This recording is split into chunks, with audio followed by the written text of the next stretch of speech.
Ya, jadi memang dalam syariat perkara darurat ini memang dibahas Pak ya. Jadi ad-daruratu tubihul mahdhurat.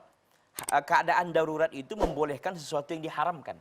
Tapi ingat di dalam kaidah usul fikih yang lain dikatakan ad-daruratu tuqaddaru biqadariha. Darurat itu juga diukur dengan besar kecilnya darurat itu. Begitu. Nah, darurat dijelaskan oleh para ulama, jika kita tidak melakukannya, maka jiwa kita terancam. Itu satu.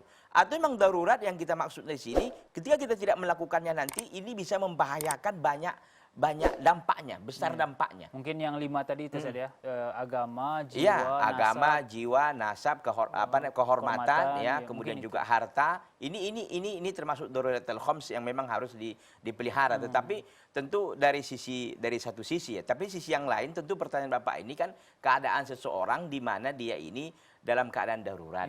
Pengertiannya adalah dalam keadaan dia terdesak, nyawanya sudah terancam. Umpamanya tadi contoh makanan di dalam hutan. Tidak ada makanan yang halal.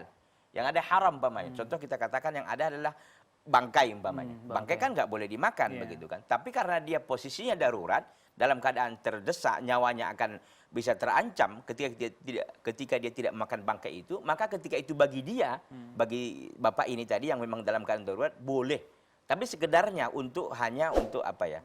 Untuk mengganjal rasa lapar saja, tidak lagi bernikmat-nikmat dengan itu, tidak. Jadi memang darurat itu juga diukur dengan besar kecilnya darurat itu.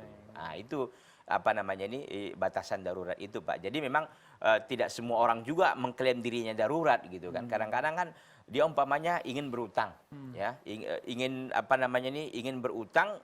Masih banyak pilihan sebenarnya. Lalu dikatakan saya berutang ke rentenir sajalah yang memberikan riba itu biar lebih cepat. Kan begitu. Padahal mungkin opsi yang lain masih bisa dilakukan.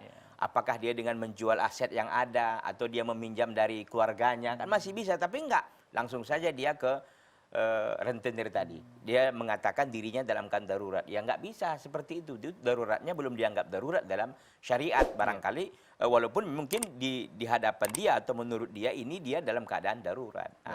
Jadi tidak semua juga darurat bisa diakui dalam syariat. Begitu maksudnya Pak. Wallahu taala a'lam.